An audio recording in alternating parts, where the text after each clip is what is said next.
Ils ont braqué plus de 30 banques à Paris déguisées en policiers et se sont volatilisés avec des millions. Pas d'alarme, pas d'empreinte, juste des perruques, des armes et un timing parfait. Voici comment le gang des postiches a trompé toute la France. Au cœur du Paris des années 1980, une ville suspendue entre élégance bourgeoise et rébellion souterraine, un syndicat criminel opérait dans l'ombre, réécrivant les règles du braquage de banque. Connu sous le nom de gang des postiches, ce groupe de criminels élégants et intelligents a orchestré plus de 30 braquages audacieux dans toute la France, visant les établissements bancaires les plus riches de la capitale, avec une précision chirurgicale. Ce qui les distinguait n'était pas seulement le montant des sommes dérobées, souvent des dizaines de millions de francs, mais surtout leur méthode unique. Déguisés avec des perruques élaborées, de fausses moustaches et souvent vêtus en policiers français, les postiches opéraient avec panache, froideur et raffinement, stupéfiant les forces de l'ordre et fascinant l'opinion publique. Aujourd'hui encore, plusieurs décennies plus tard, leur saga reste l'une des plus mystérieuses et légendaires affaires criminelles de l'histoire française. Les origines du gang des postiches remontent aux profondeurs de l'après-guerre parisien, où le crime organisé évoluait, passant des bandes de rue brutales à des syndicats sophistiqués. C'est dans cet environnement trouble qu'un groupe d'ex-taulards, de petits braqueurs et de penseurs radicaux se regroupa autour d'une idée commune: défier le système non par la violence brute, mais par la ruse et l'intelligence. Membre clé du gang, Bruno Sulac, le cerveau du gang. Ancien légionnaire, polyglotte, stratège hors pair. Souvent comparé à un Robin des Bois moderne, Sulac orchestrait les braquages avec une rigueur militaire. André Belaïch, le cofondateur charismatique et rusé, bien implanté dans le milieu de Montreuil. L'un des rares survivants, devenu auteur après sa libération. Christophe Kider, un élément plus jeune et plus violent, connu plus tard pour ses évasions spectaculaires et prises d'otages. Daniel Le Serre, alias Monsieur Propre, planificateur minutieux, garant de la discipline interne du groupe. Contrairement à d'autres bandes criminelles de l'époque, les postiches n'étaient pas unis par le sang, l'origine ou une idéologie. Liés par une éthique professionnelle, le secret absolu et une ambition commune. Le gang a frappé à une époque où la France n'était pas préparée à un crime organisé aussi méthodique. Le système bancaire français reposait encore largement sur des procédures manuelles et des documents papier. Les dispositifs de sécurité étaient obsolètes, les vigiles peu formés et les délais d'intervention policière prévisibles. Par ailleurs, les grandes fortunes parisiennes stockaient de vastes sommes en liquide, des bijoux, de l'or et des documents sensibles dans des coffres privés souvent remplis de biens non déclarés ou illégaux, ce qui dissuadait les victimes de signaler leurs pertes. Cela permettait aux postiches de disparaître sans laisser de traces, laissant les forces de l'ordre désarmées et les médias obsédés. Le modus operandi des postiches. Comment ils ont braqué plus de 30 banques? 1. Déguisement et tromperie. Leur signature. L'usage théâtral de déguisements, perruques, fausses barbes. Souvent en se faisant passer pour des policiers ou des agents d'entretien. Ces apparences leur donnaient une autorité immédiate, leur permettant d'entrer dans les zones sécurisées sans éveiller de soupçons. Certains membres utilisaient de véritables uniformes de police volés ou reproduits à la perfection, avec radio, insignes et badge d'identité. Grâce à une manipulation psychologique maîtrisée, ils pouvaient imposer leur présence sans résistance. Vérification d'identité, inspection fictive, ton autoritaire. 2. Maîtrise sans violence gratuite. Une fois à l'intérieur, l'équipe neutralisait rapidement le personnel et les clients, souvent sans tirer un seul coup de feu. Leur approche était plus militaire qu'agressive. Les otages étaient bâillonnés, menottés avec des liens en plastique, rassemblés à l'arrière, souvent rassurés qu'aucun mal ne leur serait fait s'ils obéissaient. Dans certains cas, les postiches kidnappaient le directeur de la banque la veille, maintenant sa famille en otage, pour garantir l'ouverture du coffre le lendemain matin. 3. L'objectif réel. Le coffre et les coffrets. Le gang ne s'intéressait pas aux caisses des guichets. Leur obsession. Le coffre principal et surtout les coffres forts individuels.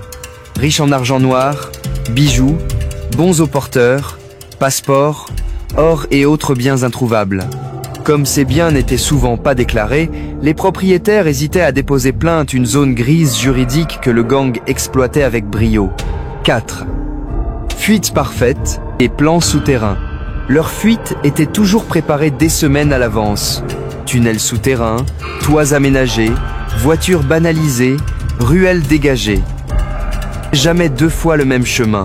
Parfois, ils laissaient de fausses pistes derrière eux.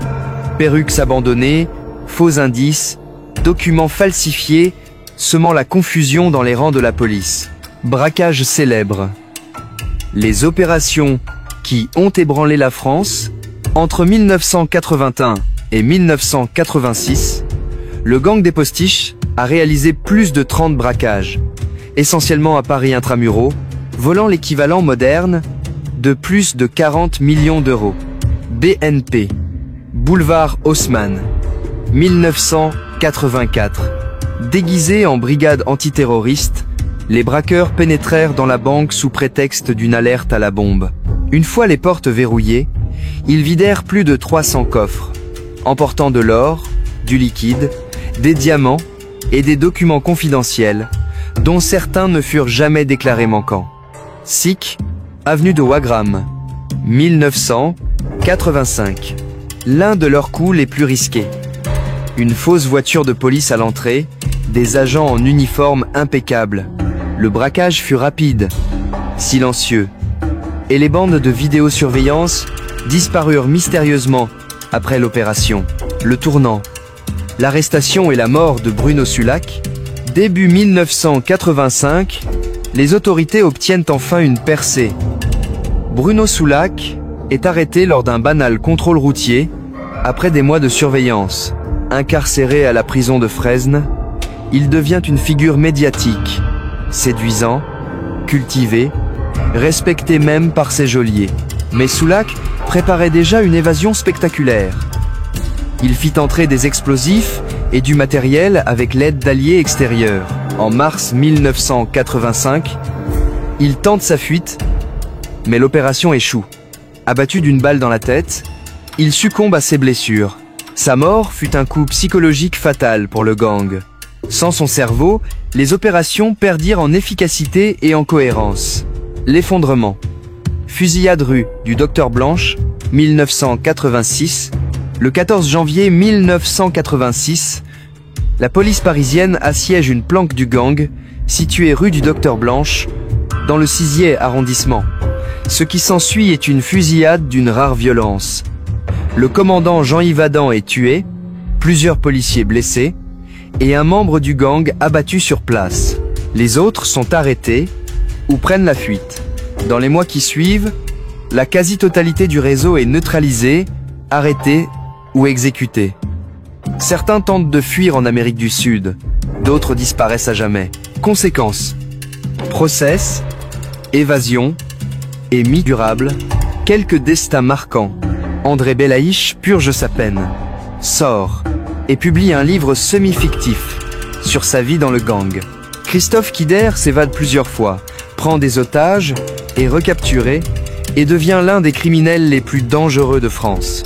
Des dizaines de millions volés restent introuvables, peuvent être enterrés, blanchis ou expédiés à l'étranger. Certains enquêteurs avancent que des personnalités politiques ou des agents secrets étrangers pourraient avoir bénéficié de la logistique du gang. Héritage. Gentlemen's braqueurs ou terroristes urbains. Pour certains, les postiches sont les derniers voleurs d'élégance intelligents, bien habillés, en guerre contre l'ordre établi. Pour d'autres, ils sont de dangereux criminels qui ont corrompu les institutions, menacé des innocents et tué sans scrupule quand piégés. Dans la culture populaire, films, livres et documentaires ont été inspirés par leur parcours, notamment la série le gang des postiches ou des podcasts criminels français. Leur histoire est étudiée dans les écoles de police comme cas d'école sur le crime organisé, les tactiques de déguisement et le profil psychologique du braqueur stratégique. Question sans réponse. Où sont passés les millions disparus? Y avait-il des complices haut placés? Le réseau postiche s'étendait-il bien au-delà de Paris? Masque, maître du crime et illusion parfaite. Le gang des postiches n'était pas une simple bande de braqueurs. Ils étaient des architectes de l'illusion, des stratèges de l'ombre, exploitant la lenteur administrative, la routine urbaine et la psychologie humaine. Ils ont mené leurs opérations comme des missions militaires, ont utilisé la violence avec parcimonie et le silence comme arme principale. Dans une ville d'art et de lumière, ils ont laissé une empreinte sombre, indélébile.